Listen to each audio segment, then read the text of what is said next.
Ah, Tama na po. Pakiusap, huwag niyo na po ituloy ang tangkali niyo. Pamangkin niyo po ako.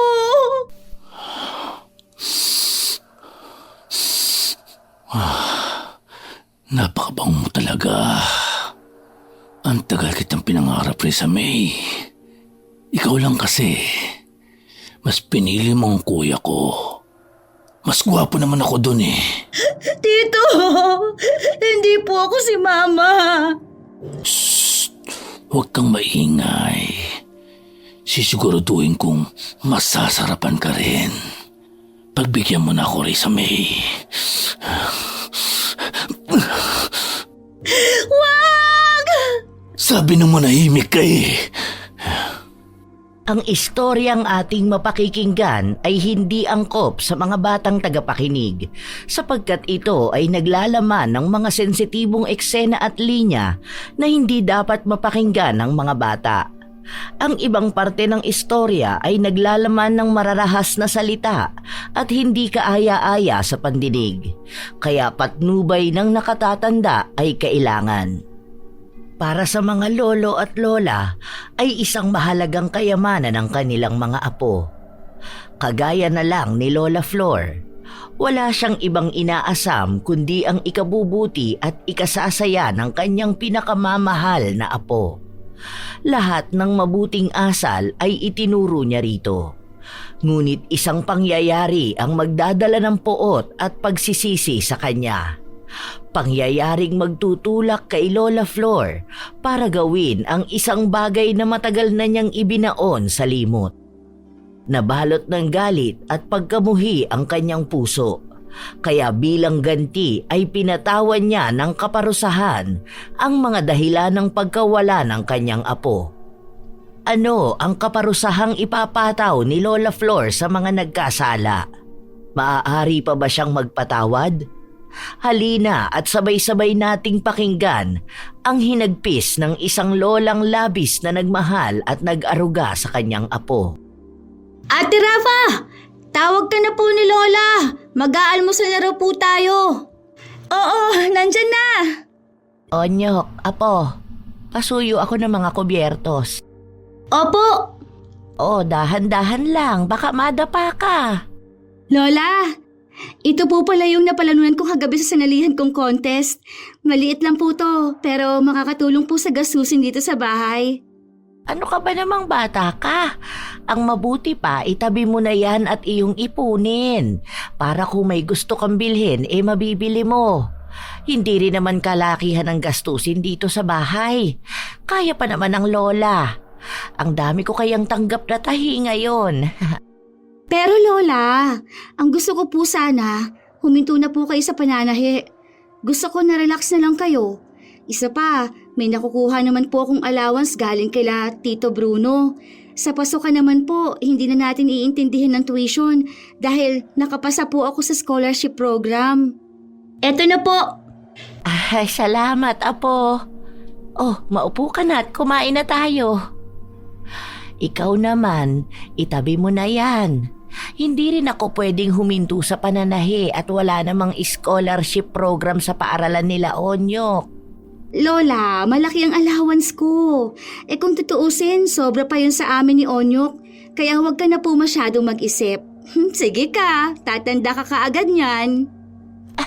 Aba, ang batang ito, talaga namang matanda na ako. Hindi naman po. Para lang po kayong kapatid ni Ate Rafa, Lola. Parehas nga po kayong maputi eh. Hindi tulad ko, maitim. Apo, hindi ka maitim. Ang tawag sa kulay mo ay kayumanggi. Kaya huwag kang ganyan magsalita sa sarili mo.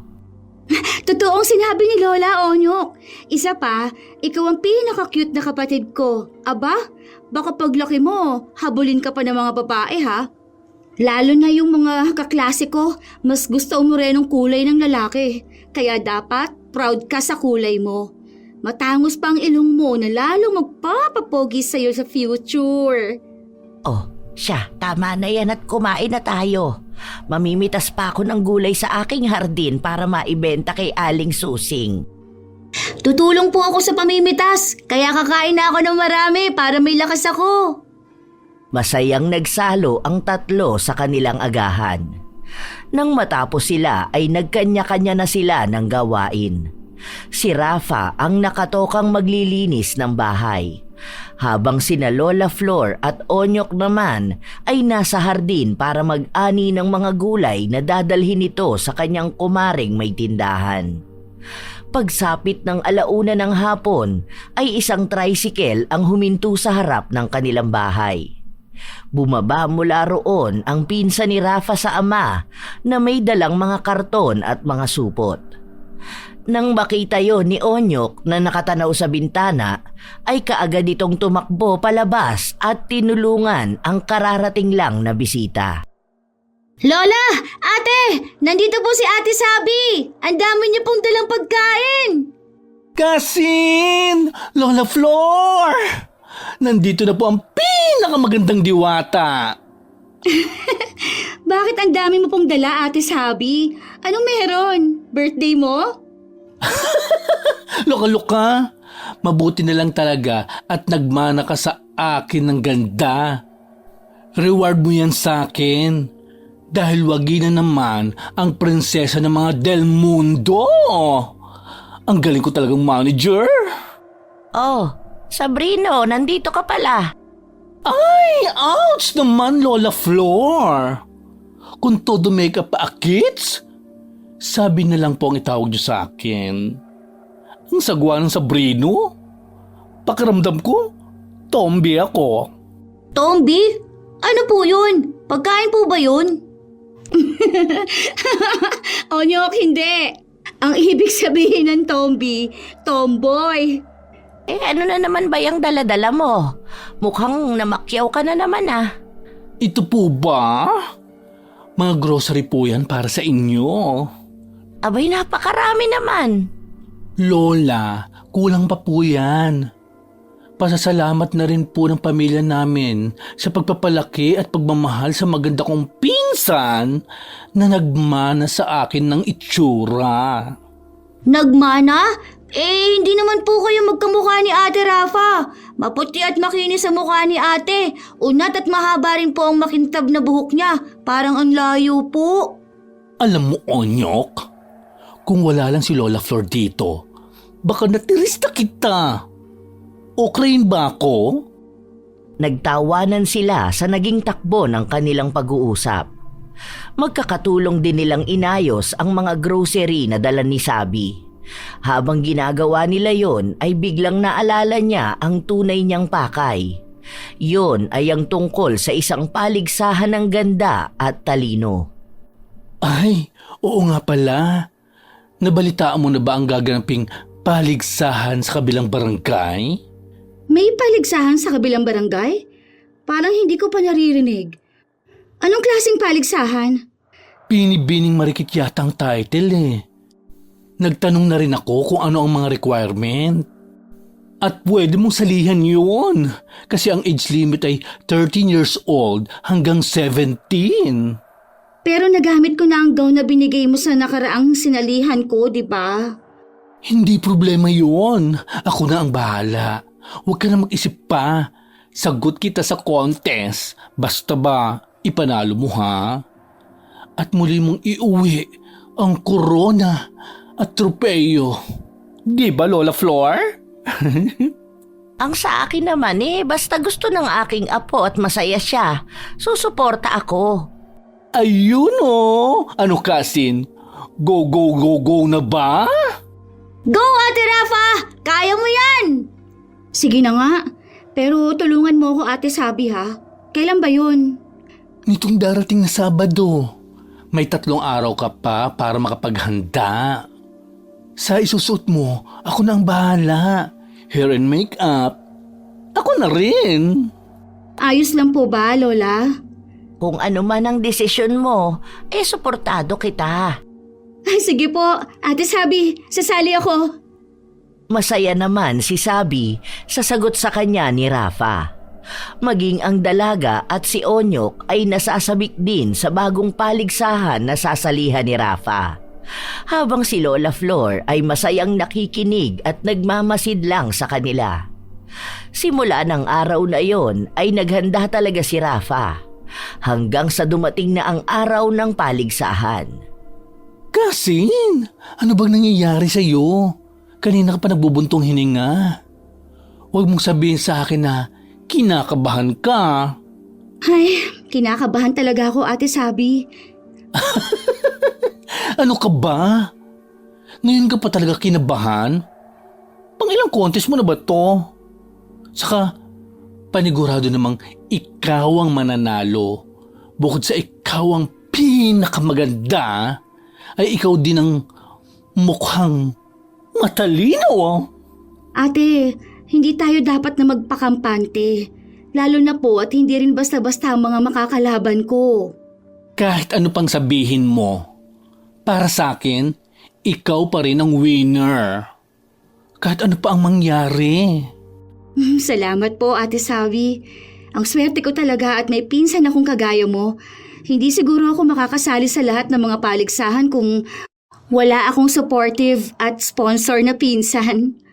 Naku naman! Nagdrama ba? Tumigil ka na nga. Ang mabuti pa, itaas mo ngayong tingin. At kagaya ng pag-iensayo natin, smile and walk like a real queen. Kaya ko to. That's my girl! Kaya, go, go, go! Oh, ikaw na yata ang tinatawag sa stage? Tumayo na si Rafa at nagpakawala muna ng isa pang buntong hininga. Pagkatapos nun ay taas noo siyang nagtungo sa stage at doon ay rumampa na may nakakaakit ng ngiti. At katulad ng mga nakaraang paligsahan na kanyang sinalihan ay muli siyang nagwagi. Kaya naman masayang masaya ang dalawa, lalo pa nga at naiuwi nila ang korona at tropeyo. Kasama ng mga yon ay ang cash prize na nagkakahalaga ng 5,000. Hindi lang yon dahil hakot award din siya. Ilang mga sash din ang kanyang natanggap. Lola Flor! Onyok! Nagwagi na naman ang ating Disney princess! Ay, napakagaling talaga ng aking apo! Ay. Wow! Napanalunan mo po ang lahat ng ito, Ate Rafa. Ang dami! Sayang, hindi po kami nakapanood ni Lola. Huwag ka nang malungkot. Hindi bale, sa susunod, isasama na namin kayo. Hay naku Lola Flor, kung alam nyo lang, grabe ang kaba ng ating Disney princess. Napilitan tuloy akong mag-ala-advisor. Kahit na hindi yun ang forte ko, kakaloka. With matching action talaga, Ate Sabi. Ganun talaga no, para mas makatotohanan. Kaloka ka girl. Ay, oo nga pala. Gusto ba ninyo ng kape o gatas? Ay, wag na po Lola Flor at Gora Bells na rin naman akits. Baka mamaya hinihintay na rin ako ni Pudra. Akalain pa niyang nakipagtanan na ako. Tanan talaga. Yes! Tanan talaga. Alam naman natin na ako lang ang unika iha niya. Unika, iha? Ano po ang ibig sabihin nun? Ang ibig sabihin nun, nag-iisang anak na babae. Ha? Hindi naman po babae si Ate Sabi. Ay, ouch naman! Ang kapal na nga ng makeup ko. Hindi pa rin ako babae sa paningin mo. Hindi po. Ang turo po sa amin sa school, 2 lang ang kasarian ng mga nilikha ng Diyos. Yon ay babae at lalaki. Mali po bang sinabi ni Ma'am? Mali siya. Sabihin mo sa kanya, itututor ko siya. Dahil may likha rin ng Diyos na katawang lalaki pero pusong babae. Ano ang tingin niya sa mga kapederasyon ko at miyembro ng LGBT? Sugo ng demonyo? Apa, kapag nakita ko yung teacher mo, ingungud-ngud ko talaga siya. Ate Sabi, hayaan mo na. Hindi pa naman masyadong naiintindihan ni Onyok at masyado pa siyang bata. Saka, papaapekto ka ba sa mga ganong salita? Sige ka, tatanda ang itsura mo. Magkakaroon ka ng mga wrinkles. Oh, bet mo ba yon? Ay, no. Masisira ang beauty ko. Babus na nga. See you tomorrow. Babu! Sa pag-uwi ni Sabi ay nagpahinga na rin ang tatlo. Bagamat madaling araw na silang natulog ay maaga pa ring bumangon ang maglola. Nakasanayan na rin kasi nila na maagang bumabangon para magawa ang mga gawaing bahay. Ganoon sila pinalaki ni Lola Flor. Nang umaga ring yon ay muling nagpunta sa kanila si Sabi. Inihati dito ng ama na kapatid naman ng tatay ni Rafa. Lola Flor, kumusta po? Aba, ngayon ka na lang ulit nagawi dito sa amin Ay, sandali at ipagbabalot kita ng gulay. Wow! May libreng gulay na naman ako. Salamat po. Pasensya na rin po sa abala. Ay naku, Papa. Yan lang pala ang dahilan kung bakit ka nagpresentang ihatid ako Tito Bruno? Aba, himala po yata. Hinatid mo po si Ate Sabi. May ibibigay ako sa'yo. Ito, allowance mo yan para sa linggong ito. Ay naku, hindi na po kailangan. Wala naman pong pasok at nanalo po ako sa contest na sinalihan ko. Tanggapin mo na. Pwede mo namang ipunin yan para kung may gusto kang bilhin. Isa kang Del Mundo. Wala na rin ang kapatid ko na dapat ay nag-aalaga at nagpapalaki sa'yo. Sana naman, hayaan mo akong gawin ang hindi nang gawa ng papa mo. Kahit sa ganitong paraan lang, pakiusap. Pero napakalaki po ng 10,000 para lang sa isang linggo. Tanggapin mo na, Kasin. Manipis lang kay Papa yan. Ay sige na nga po. Iipunin ko na lang po ito para may pambili po ako ng mga gamit sa pasukan. Hindi mo kailangan paghandaan ng pasukan. Dahil ako ang bahala sa mga gamit mo. Ipapasyal ko kayo ni Lola Flor bago ang pasukan. Kaya, ibili mo na lang ng mga bagong damit at sapatos yan. Salamat po, Tito Bruno. Mana po talaga sa inyo ng kabaitan si Ate Sabi. Excuse me! Mas mabait ako. Oo na. Ayaw talagang nagpapatalo Bruno, eto na ang mga gulay mo. Sariwa ang mga yan at bagong pitas. Salamat, Lola Flor. Mauna na rin po ako. At kailangan ko na pong pumunta sa store namin. Huwag kang pasaway dito Huwag mong bigyan ng sakit ng ulo ang maglolola. Ano? Bata lang? Umalis ka na nga? Sige po, Lola Flor. Rafa, sunduin ko na lang mamaya ang dalaga ko. Sige po. Ingat po kayo sa pagmamaneho. Sa pag-alis ni Bruno ay iirap-irap pa sa papalayong sasakyan ng kanyang anak. Natatawa naman si Rafa na katabi lang nito. Oh, baka mahipan ka ng masamang hangin at gawin kang duling ha. Ay nako, si Papa na lang ang gawin niyang duling. Ay, may iba ako.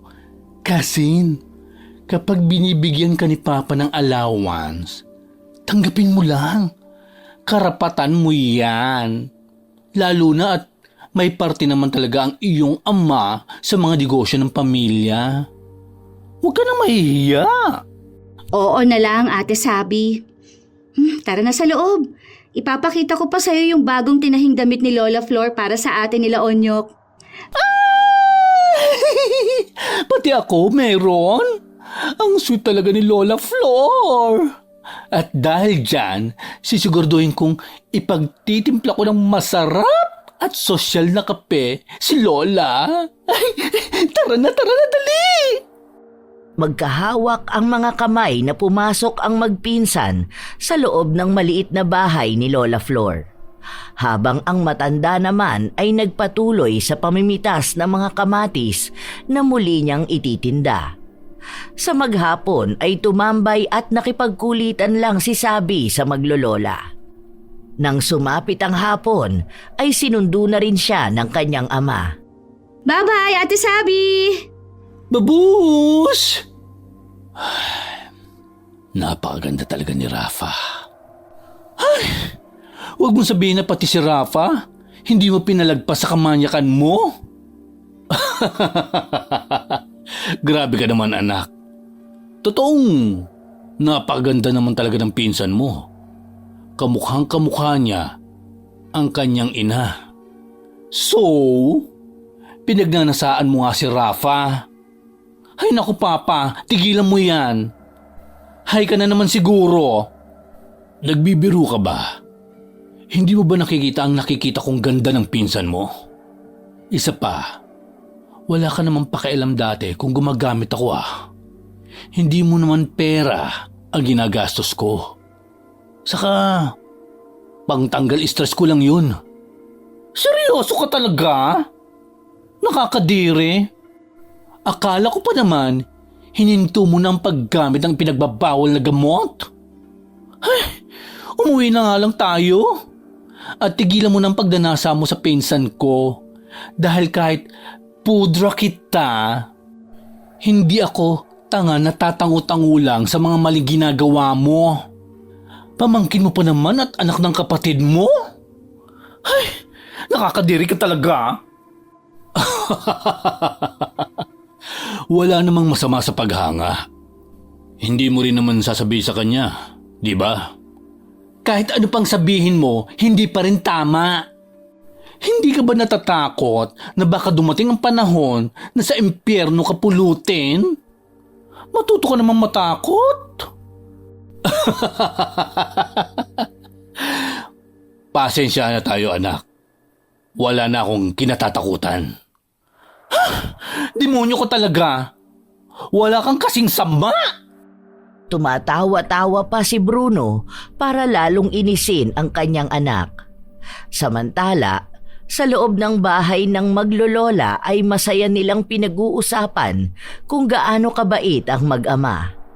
Lingid sa kanilang kaalaman ay may masama palang iniisip si Bruno sa kanyang sariling pamangkin. Lumipas pa ang mga araw at laging nagpupunta sa kanila si Sabi. Tila ba lagi itong nakabantay sa kanyang magandang pinsan.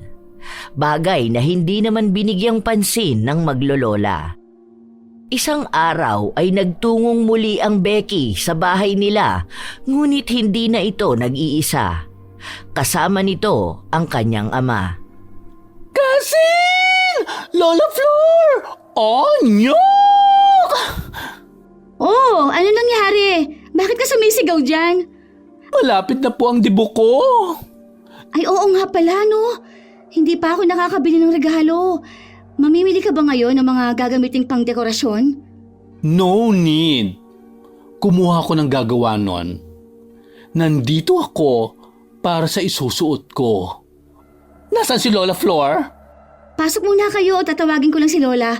Nasa kusina siya, nagluluto ng tanghalian. Si Lola bang pagagawain mo ng gown mo?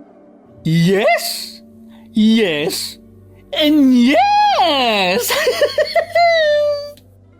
Sandaling nagtungo ang dalagang si Rafa sa kusina upang tawagin ang kanyang lola. Hindi naman naghintay ng matagal ang mag-amang naiwan sa sala dahil kaagad na pinuntahan sila ni Lola Flor. Oh, Bruno, Sabi, hinahanap niyo raw ako.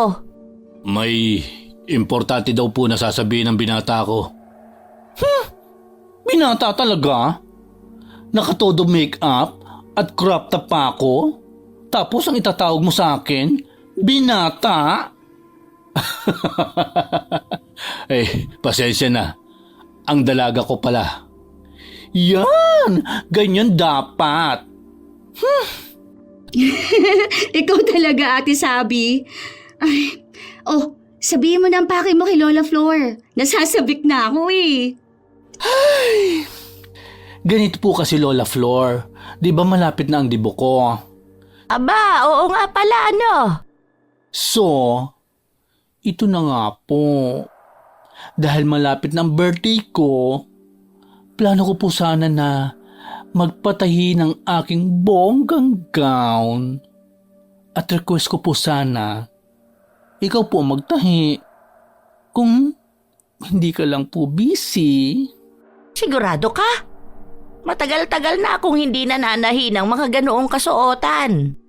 Pero, tiwala po kami na kayang-kaya niyo po. Noon pa man, matagal ka na pong kilala na pinakamagaling na mananahi dito sa baryo natin. Pero sa panahon ngayon marami ng mga kilalang mananahi ng mga ganong uri ng kasuotan. Pero, ikaw po ang bet ko na gumawa ng aking dream gown. Pag hindi po ikaw ang gagawa, edi hindi na lang po ako magsa-celebrate ng dibo ko. Nako, nanakot pa. O siya, sige na. Susubukan ko. Anong klaseng gown ba? Yes! Love talaga ako ni Lola. Bali po ang gusto ko po ay yung body fit na maraming kikinang-kinang at may mahabang slit sa gilid. Anong kulay ba ang gusto mo? Dahil morena po ako, kulay dark pink. Para Barbie ang datingan. O siya, sige. Ako nang bahala. Bukas mamimili na ako ng mga tela na aking gagamitin. Ito po pala ang down payment namin. Ay naku, wag na. Regalo ko na lang sa dalaga mo. Ang laki-laki na nang naitulong niyong mag-ama sa amin Ay, no. Diyan naman po ako hindi papayag, Lola Flor. Isipin mo na lang po na kliyente mo ko. Tanggapin niyo na po, Lola. Kilala mo po si Ate Sabi. Hindi kayo tatantanan yan. Walang nagawa si Lola Flor kundi tanggapin ang inaabot na bungkos ng pera ng mag-ama. Pagkatapos ng araw na yon ay naging abala na ang matanda sa pagtatahi ng damit ni Sabi. Kaya naman, magkatulong sina Onyok at Rafa sa mga gawaing bahay at sa pag-aalaga ng mga halaman ng kanilang lola. Lumipas pa ang mga araw at natapos na rin ang ginagawa ng matanda. Ilang araw na lang ay kaarawan na ni Sabi. Kaya ng araw na natapos ang gown ay inutusan niya ang kanyang mga apo na dalhin yon sa mansyon ng mga Del Mundo. Tumalima naman ang dalawa. Ha? Bagay na bagay sa'yo, Ate Sabi. Pati yung kulay bumahagay. Maganda nga po. Ang husay pala ni Lola manahin ng gown. Wow! Ang ganda naman! Ang galing-galing talaga ni Lola Flor! Hindi talaga ako nagkamali ng desisyon ko. Ang ganda ang ganda! Ay! May kulang. Kailangang mag-heels. Pak! Post dito? Maganda ba? Ha? Bagay ba? Ate Sabi, para kang baliw. Kalerki ka? Posing ang ginagawa ko. Piniflex ko ang gown ko. Bagay sa'yo, te. Tapos nakataas ang hairdo mo at may nakalawit lang na kaunting buhok sa magkabilang gilid ng mukha mo. Bet ko yan. Sandali. May isusuot na ba kayo? Ako po, wala pa. Meron ako. Yung binili mo po noon para sa akin, yung kulay yellow na gown. Oh, huwag kayong malilate ha. Dapat 6 p.m. nandito na kayo bukas. Yes po, excited na po ako. Ngayon pa lang po ako makakapunta sa Dabu. Dabu? Baka naman Debu. Yun nga po. Sabay na tumawa sina Rafi at Sabi sa sinabi ng batang si Onyok. Pagkatapos ng pagsusukat ay magkakasamang bumaba ang tatlo at nagmeryenda. Pagsapit ng hapon, hinatid ni Sabi ang mga ito sa kanilang bahay. Kinabukasan, araw ng kaarawan ni Sabi ay maagang nagtungo sina Rafa at Onyok sa village ng may kaarawan. 4:00 pa lang ay lumakad na sila sapagkat may kalayuan ang bahay ng mga ito. Bago pa sumapit ang 6:00 ay narating na nila ang patutunguhan. Happy birthday, Ate Sabi! Ito pong regalo ko. Ay, salamat baby boy. Ito naman ang regalo ko. Aba, magkaiba pa kayo ng gift sa akin ha? Nakaka-touch naman. Tama na ang drama. Baka maiyak pa ako at humulas pa ang makeup ko. Tara sa loob. Masayang naglakad ang tatlo papasok. Nang sumapit na ang eksaktong 6:00 ay nagsimula na rin ang programa ng pagdiriwang. Nang matapos yun ay doon lang nagsimula ang kainan.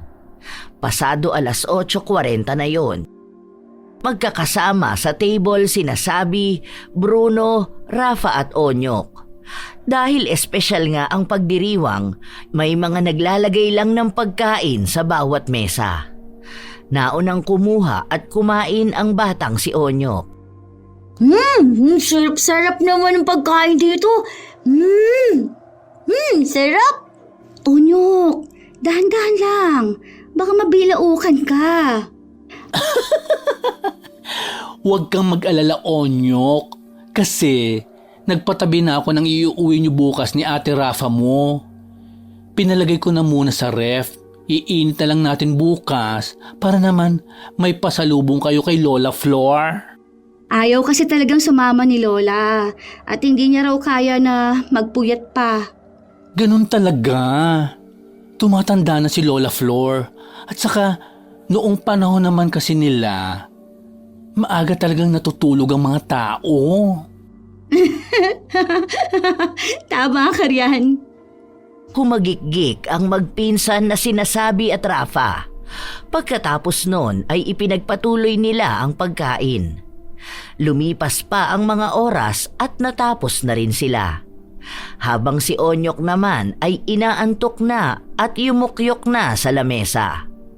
Inantok ito dahil sa sobrang kabusugan. Napansin naman nila yon. Oh, mukhang inaantok na ang alaga nyo. Bakit hindi nyo muna siya patulugin sa guest room? Hindi. Sa kwarto ko na lang para tabi-tabi tayong tatlo. Mas masaya yun, di ba? Opo, mas komportable rin po na kasama namin si Ate Sabi. Okay. Samahan ko na siya sa kwarto ko. Hindi na. Ako na lang ang sasama kay Onyok. Papatulugin ko lang siya. O sige, may t-shirt ako sa cabinet. Yun na lang ang ipasuot mo sa kanya na pantulog. Okay, salamat. Tito, patutulugin ko na po si Onyok. Sige. Maging masarap sana ang tulog nyo. Buksan mo na lang din ang aircon. Sige po. Sa pagtalikod ni na Onyok at Rafa ay binalingan naman ni Sabi ang kanyang ama. Ngunit nainis lang siya nang mahuli niyang nakangisi ito at nakasunod ng malalagkit na tingin sa pinsan niyang walang kamalay-malay. Kaya naman, pasimpleng hinampas niya ito. Papa, yung totoo, hay ka na naman ba?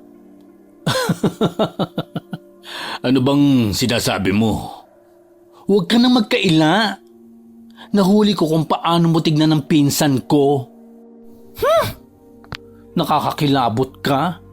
Kadiri ka talaga.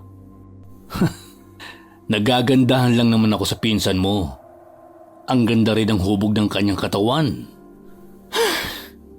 Demonyo ka talaga mag-isip. Bakit ba kasi kailangan gumamit ka pa ng ipinagbabawal na gamot? Nakakahiya ka. Kahit na ano pa ang sabihin mo, ako pa rin naman ang tatay mo. Kaya wala kang magagawa sa kung ano man ang gusto kong gawin. Kung may masama kang bala kay Rafa, huwag mo nang ituloy.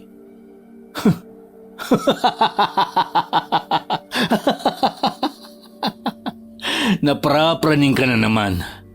Kung ano-ano ang iniisip mo. Paanong hindi ako mapapraning? Kung makatitig ka kanina kay Rafa, parang matutunaw na siya. Tumutulo pa ang laway mo.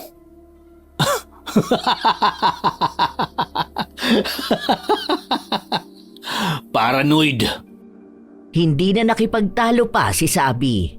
Tumayo na lang siya at sinundan ng mga pinsan, sapagkat alam niyang high na naman ang ama sa ipinagbabawal na gamot. Kaya hindi rin siya mananalo rito.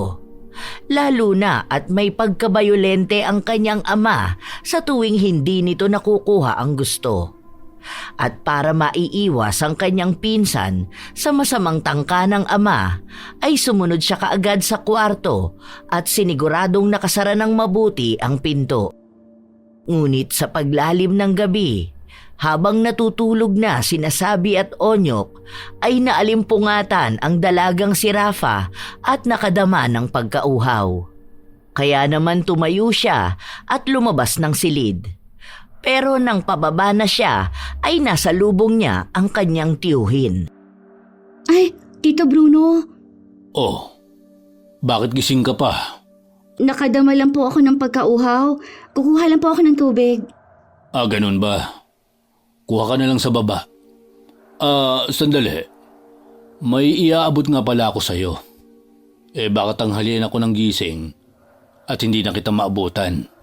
Ano po yun? Yung balansi ko sa pinagawang gown ng dalaga ko. Sige po. Sumunod ko sa akin. Nasa office ko na yun at nakahanda na.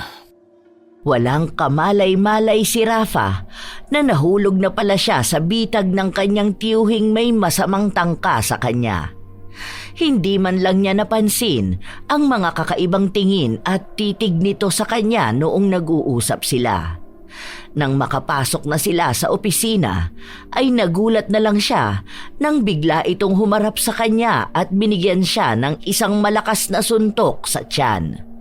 Dahil doon ay nakaramdam ng panghihina ang dalaga. Bakit po?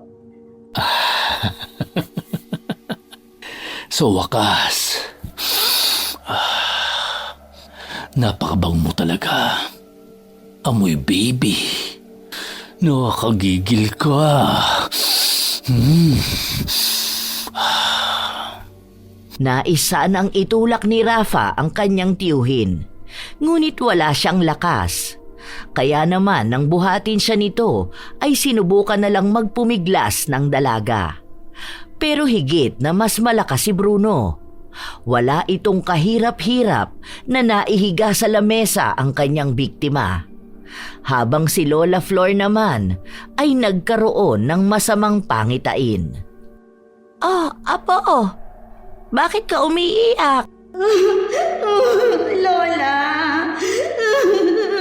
tulungan niyo po ako. Pakiusap. Ano bang nangyayari sa iyong bata ka?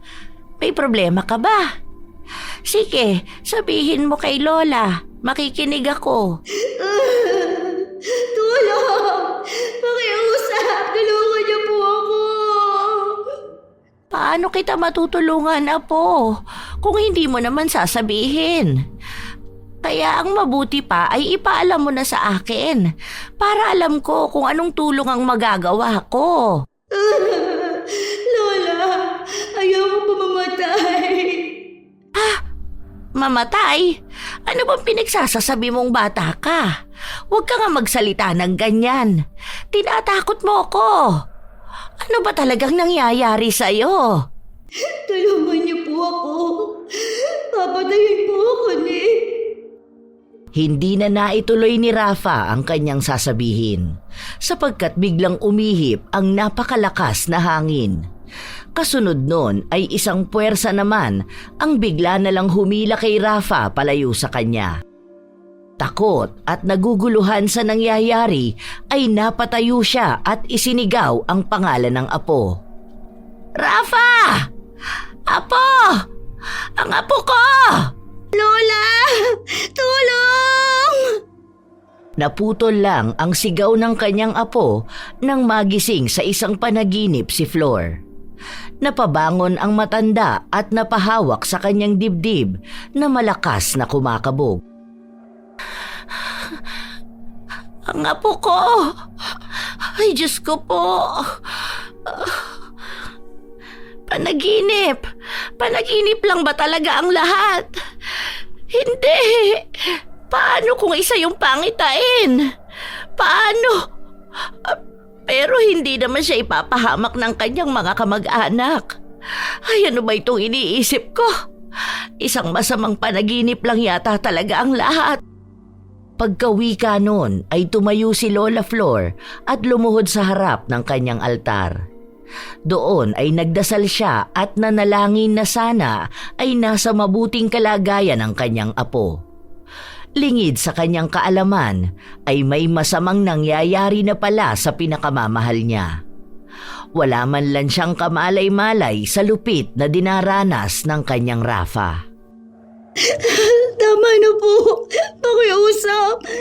Huwag niyo na po ituloy ang tangkalin niyo. Pamangkin niyo po ako.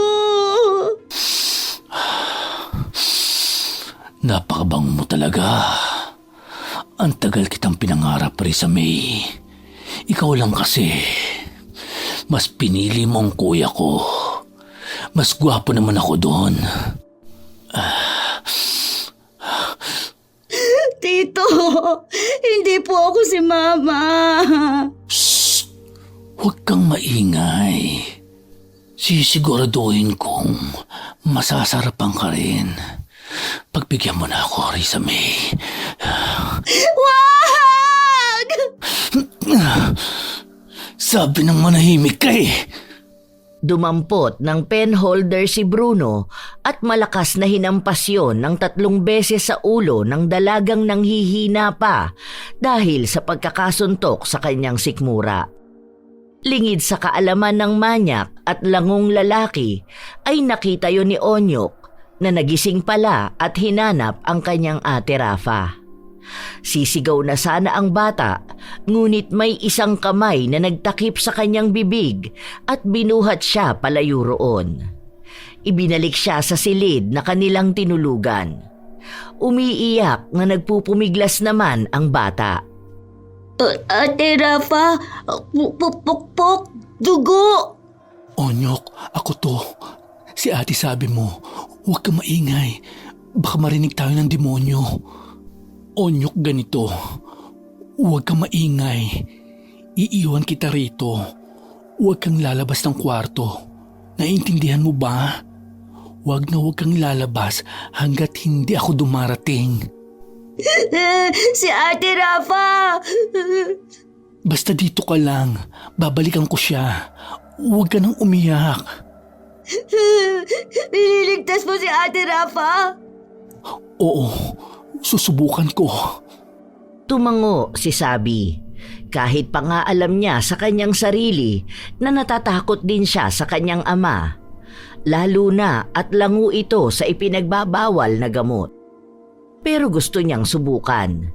Kaya kahit na dinadaga siya, ay bumalik siya sa opisina ng ama. Ngunit pagbalik niya roon ay nakita niyang bumabayo na ang kanyang ama. Sinasamantala na nito ang dalagang walang malay. Naiiyak na napatakip na lang siya sa kanyang bibig. Lalo na at panay pa ang ungol ng kanyang ama na sarap sa kahayupang ginagawa nito. Gustuhin man niyang awatin na ito ay nanginginig ang kanyang tuhod at wala siyang lakas ng loob. Balak na sana niyang bumalik sa kanyang kwarto nang masagi niya ang doorknob. Dahil doon ay nakuha nun ang atensyon ng demonyong adik. Sabrino del Mundo! Sabi ko na nga ba eh.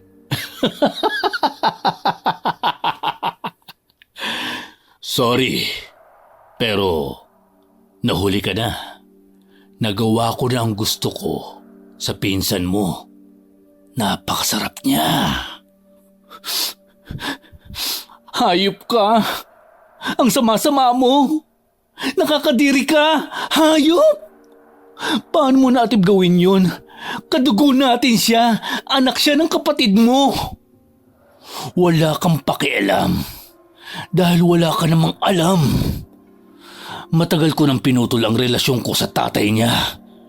Dahil inagaw niya sa akin ang babaeng pangarap ko. Pinagkaisahan nila ako ng nanay mo. Sigurado ako nakasabwat siya ni Kuya para hindi kami magkatuluyan ni Risa May. At ano naman ang kinalaman ng mama ko sa kademonyuhan mo? Adik ka kasi. Manahimik ka. Anak lang kita. Kaya wala kang karapatan na kontrahin ako. Kasalanan talaga nila eh. Dahil pinikot ako ng mama mo. At sinulot naman ng kuya ko ang kaisa-isang babaeng pinapantasya ko. Bakit tinamay mo si Rafa? Wala siyang alam sa nangyari sa nakaraan mo, Papa. Mabuting tao ang pinsan ko.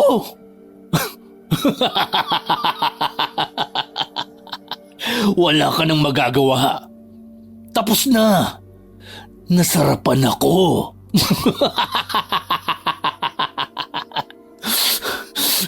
Ang baboy mo! Hayop ka talaga! Hayop! Ang mabuti pa, itiko mo yung bibig mo at pabayaan mo na ako. Huwag ka na rin mag-alala dahil lilinisin ko ang kalat ko. Bumalik ka na sa kwarto mo. Ayoko! Huwag mo kong subukan. Kahit anak pa kita, kayang-kaya kong kitilin ang buhay mo. Naiintindihan mo ba? Wala ka talagang kasisama. Demonyo! Hayop! Matapos sabihin yon, ay sinakal ni Bruno ang kanyang nag-iisang anak na si Sabi. Pinagbantaan niya itong papatayin kapag may ibang nakaalam ng nangyari. Pagkatapos nun ay bigla siyang itinulak nito, kaya malakas siyang napasalampak sa sahig. Umiiyak at natatakot. Yun ang nararamdaman ni Sabi. Alam niya sa kanyang sarili na tototohanin yon ng kanyang ama. Kaya agad siyang tumayo at nagtatakbo papasok sa opisina. Nilapitan niya ang pinsang walang malay. Niyugyog niya ito. Ngunit kahit anong pag-alog ang gawin niya ay hindi ito nagigising. Doon siya biglang kinabahan at kinapa ang pulsuhan nito. Nang wala siyang maramdamang pintig ay idinikit naman niya ang kanyang tenga sa dibdib ng dalaga. Labis ang pighating naramdaman niya nang wala rin siyang marinig na tibok ng puso ni Rafa. Doon lang niya napansin na patuloy sa pag-agos ang dugo sa ulo nito. Takot na tumakbo siya sa kanyang kwarto. Nadaanan pa niya ang kanyang ama na papasok naman sa silid nito. Pagpasok sa sariling silid ay inabutan niyang umiiyak pa rin si Onyok. Huwag ka maingay, Onyok. Baka marinig tayo ng halimaw sa labas. Si Ate Rafa po.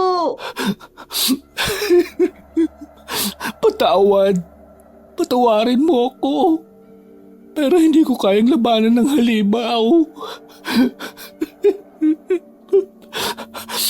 Ganito, mamaya, pag alis ng halimaw, ihahatid na kita kina Lola Flor. Ang gawin mo, sabihin mo kaagad sa iba ang nakita mo. Si Ate Rafa, isasama po ba natin? Hindi na natin siya may sasama eh. Kasi wala na siya.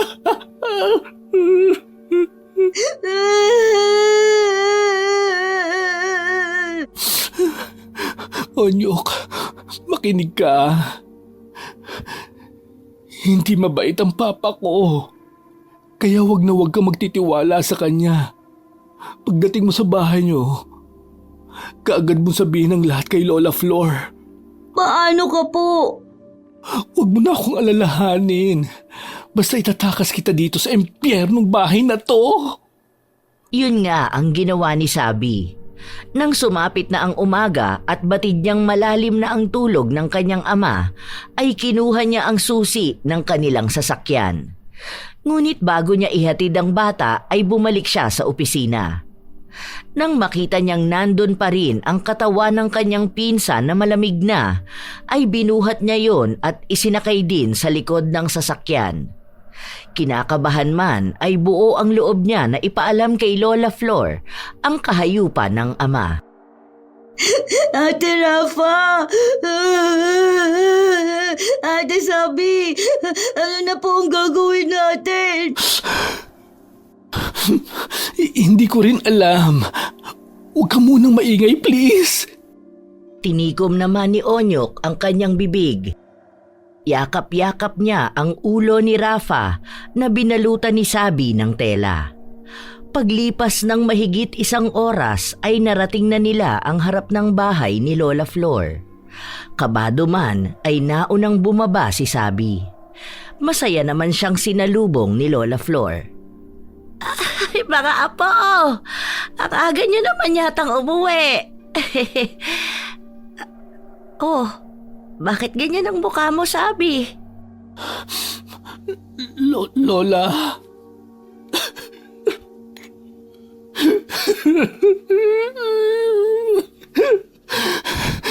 Sorry po. Ha? Ano bang sinasabi mo? Wala na po si Rafa.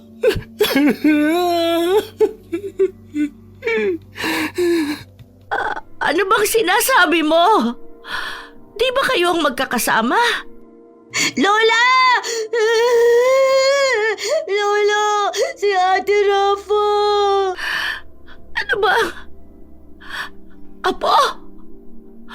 Ang apo ko! Anong ginawa niyo? Bakit hindi niyo siya sa ospital dinala?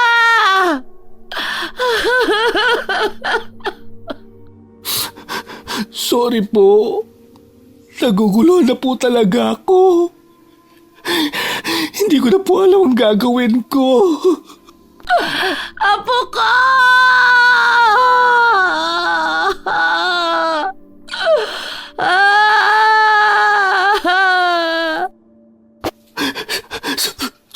Sorry po. Hindi ko po siya nailigtas.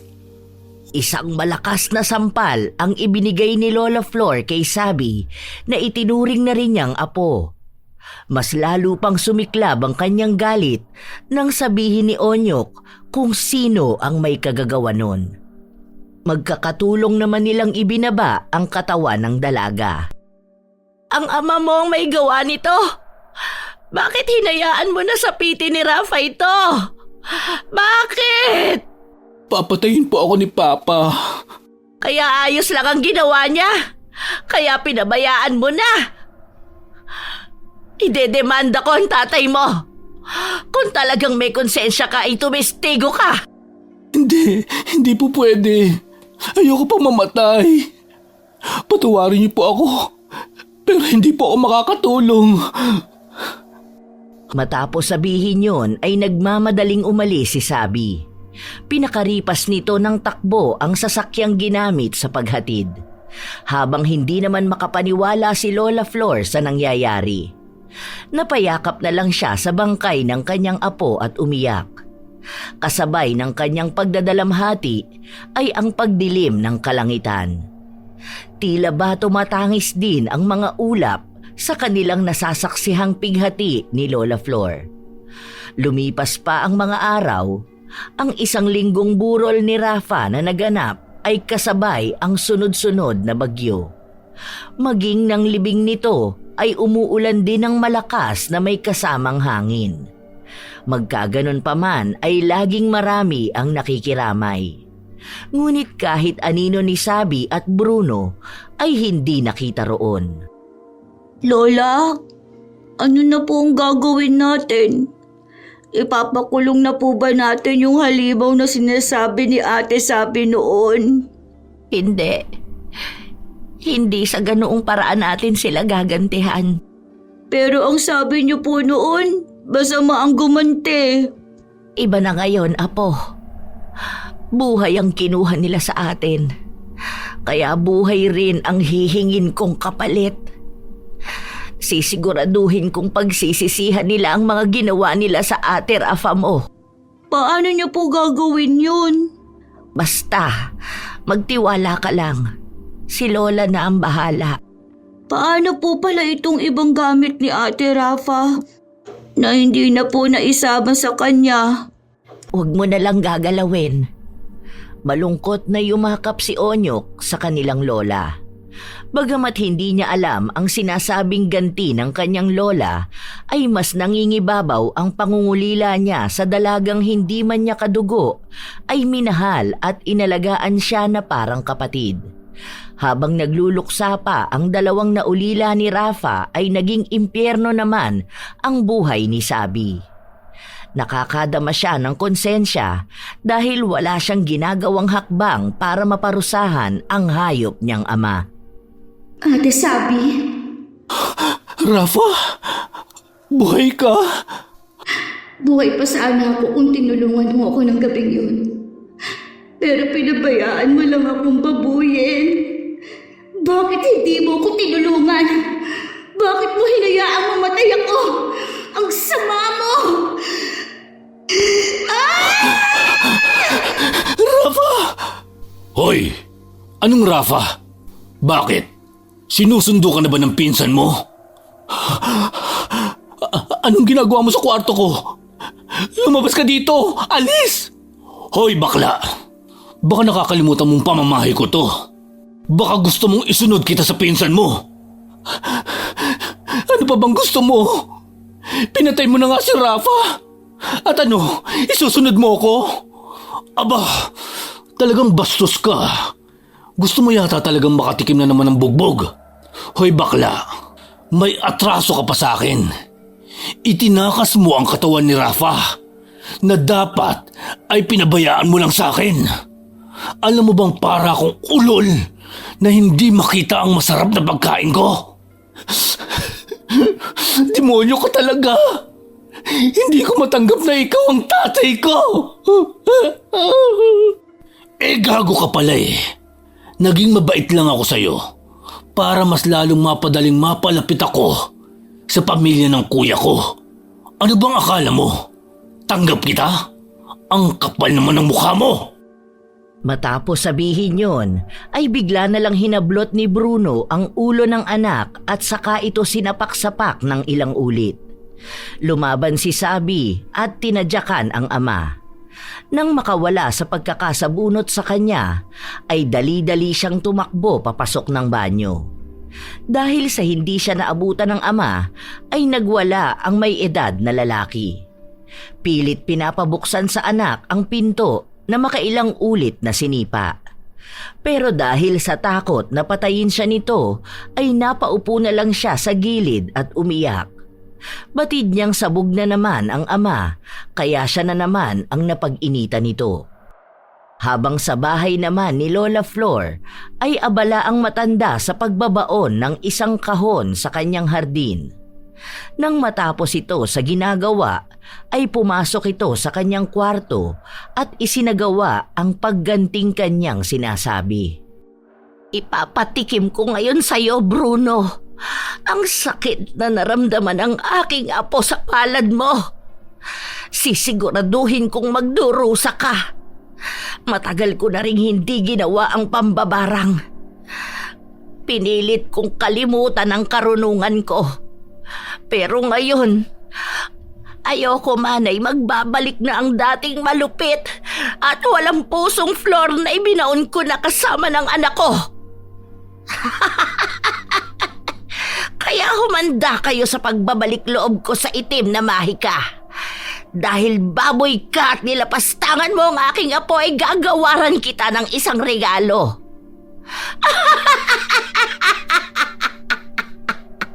Sisiguraduhin ko na mauubos ang laman ng sandata mo sa mga alaga ko. Umusal ng Latin na salita si Lola Flor. Pinausukan din niya ang larawan ng salarin. Pagkatapos noon ay inilagay naman niya sa isang lata na may takip ang larawan.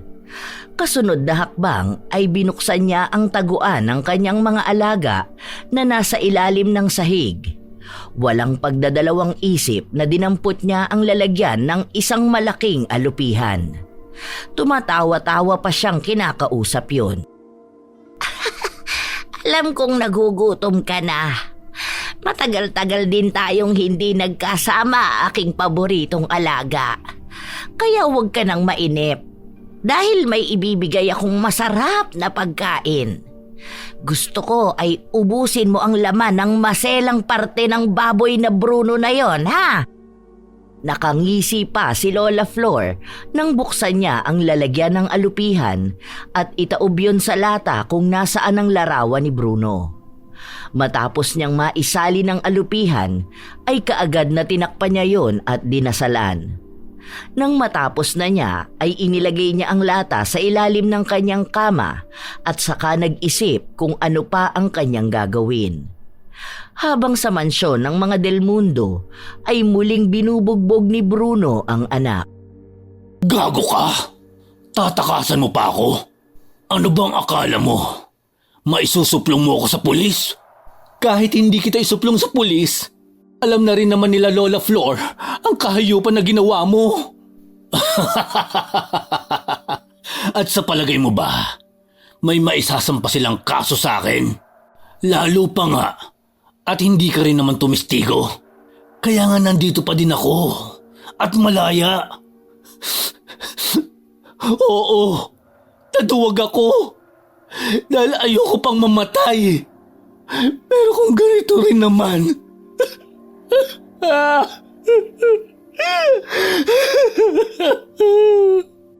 Hindi na naituloy ni Sabi ang kanyang sasabihin nang bigla na lang mamilipit sa sakit ang kanyang ama. Kaya naman kinuha niya ang pagkakataong yun para tumakas. Itinulak niya ang kanyang ama at sa pagkakatumba nito ay dali-dali siyang tumakbo. Nais man ni Bruno na habulin siya ay wala na siyang nagawa pa dahil sobrang sakit ng kanyang pagkalalaki. Para bang may kung ano sa loob nito at sa bawat pagkilos niya ay mas sumasakit pa. Pero tila walang katapusan ang paghihirap na yon ng lalaki. Dahil nang tinangka niyang tumayo, ay bumagsak naman sa kanya ang bakal na upuan ni Sabi na siyang kinapitan ng may edad na lalaki. Tumama yon sa gilid ng kanyang ulo, kaya nawalan siya ng malay. Habang sa bahay naman ni Lola Flor, ay may naisipan siyang idagdag na kaparusahan kay Bruno. Hindi, kulang pa ang aking ginawa. Dapat mas magdusa pa siya. Alam ko na, gagamitin ko ang aking mga uod para kahit buhay pa siya ay maramdaman niya ang pakiramdam ng naaagnas. Yun nga ang ginawa ni Lola Flor. Muli siyang nagdasal at inulit sa panibagong lalagyan ang proseso ng kanyang pambabarang. Isa pa ay nais na rin niyang kitilin ang buhay ni Bruno. Mas nais nga lang niya na makaranas muna ito ng paghihirap bago ito malagutan ng hininga. Makakahinga na sana siya ng maluwag dahil natapos na niya ang ikalawang pambabarang. Ngunit biglang bumukas ang pinto ng kanyang kwarto at iniluwanon si Onyok na gulat na gulat. Lola, ano pong ginagawa ninyo? Bakit hindi ka man lang kumatok? Ano po ang mga yan? Bakit ang dami pong kandila? Nakatakip pa ng itim na tela ang bahagi ng altar ninyo. Ano po bang ginagawa ninyo? Wala ito. Ano bang kailangan mo? Kakain na po tayo ng hapunan. Naiinit ko na po yung natira nating ulam kagabi. Sige na, susunod na ako. Mabilis ang naging kilos ng matanda at inayos ang kanyang mga gamit. Nang matapos na ay sumunod na nga siya sa kanyang ampon. Paglipas ng ilang minuto ay nagsasalo na sila sa hapunan. Magtatanong sana si Onyok tungkol sa nakita niya kanina nang makarinig sila ng sunod-sunod na katok. Lola Flor? Anong ginagawa mo rito? Ang kapal din talaga ng mukha mo, ano? Ate Sabi, anong nangyari sa'yo? Bakit puro ka pasa? Napaaway ka... Lola, alam ko po na malaki ang kasalanan ko sa inyo. Pero wala na po ako matakbuhan. Tumakas lang po ako kay Papa. Papatayin niya po ako kapag nakita niya ako. Ang itim talaga ng budhi ng hayop na yon. Lola, papasukin na po natin si Ate Sabi. Hindi po ba ang turo niyo sa amin tumulong hanggat kaya at huwag magtatanim ng galit sa kapwa? Sige, papasukin mo. Pero hindi ibig sabihin ay pinapatawad ko na siya. Malaki po ang kasalanan ko, Lola. Pero ngayon, handa na po ako. Tetestigo na po ako laban kay Papa.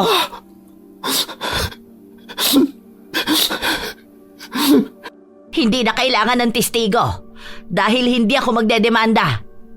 Pumasok ka na. Matapos papasukin si Sabi ay hindi na itinuloy ni Lola Flor ang kanyang pagkain. Bagkus ay tinungo niya ang kanyang kwarto at nagsagawa na naman ng isang ritual para sa pambabarang.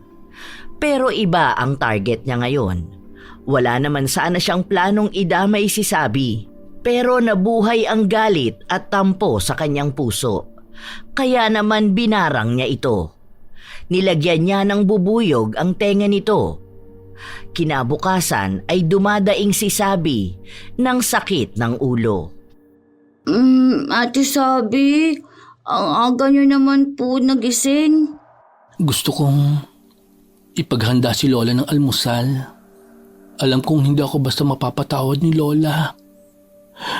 Pero kahit sa ganitong paraan lang, sana mabawasan man lang ang galit niya sa akin.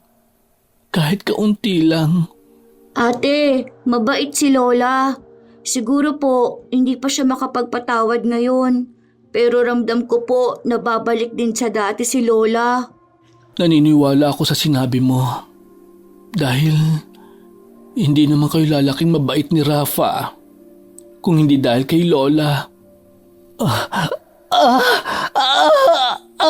Ang ulo ko! Ate Sabi, ano po nangyayari sa'yo? Ang sakit-sakit! Dahil sa sakit na nararamdaman ay nawala ng malay si Sabi. Nataranta naman si Onyok at kaagad na tinawag si Lola Flor. Ano na naman bang arte ng baklang yan? Lola, hindi po nag-iinerte si Ate Sabi. Kanina dumadaing siya ng sakit ng ulo niya. Tapos po, bigla na lang siyang sumigaw habang hawak niya po yung ulo niya. Tama lang sa kanya yan. Duwag kasi siya. Lola, paano niyo po nasasabi yan? Naninibago po ako sa inyo. Dahil simula noong bata pa po ako, lagi niyo kaming pinapangaralan ni Ate Rafa na maging mabuti sa kapwa kahit na may kasalanan to sa amin.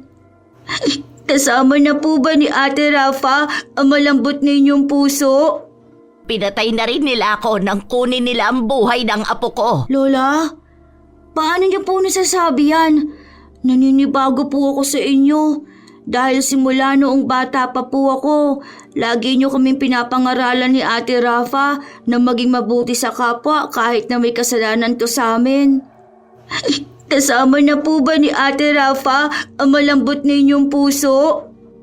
Gusto mang magtigas-tigasan ni Lola Flor ay hindi niya magawa, lalo na nang makita niya ang lungkot sa mata ng kanyang ampon.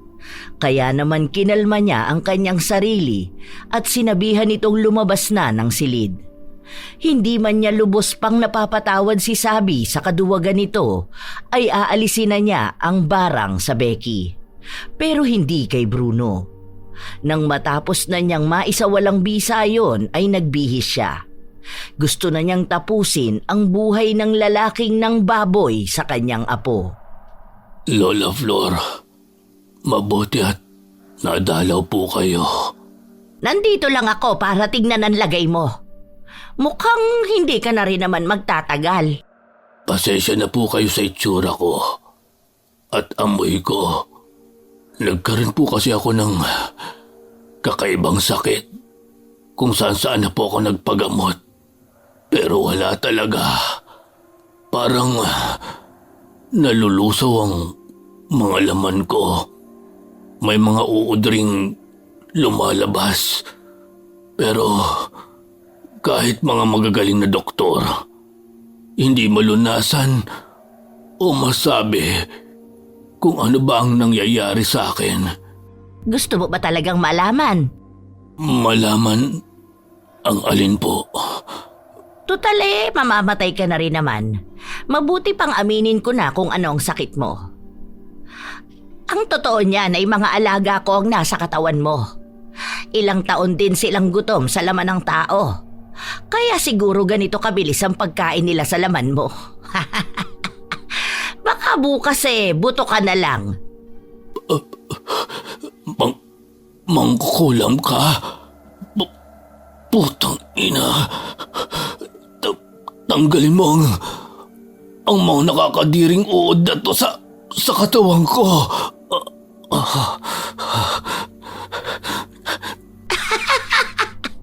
Kung tutuusin masyado pa nga madali ang pagkamatay mo. Hindi ka man lang nagdusa ng husto. Hindi mo man lang naramdaman ang totoong galit sa puso ko. Tarantadong matanda ka. Sa oras na gumaling ako, isusunod na kita sa apo mo. Magsama-sama na tayo sa impyerno. Wala namang magagawa ang galit mo Dahil ilang oras na lang, alam kong bibigay na ang katawan mo. Napakasaya mong pagmasdan. O sige na, aalis na ako. Sinilip lang talaga kita. Gusto ko kasing makita ang mukha mong nahihirapan.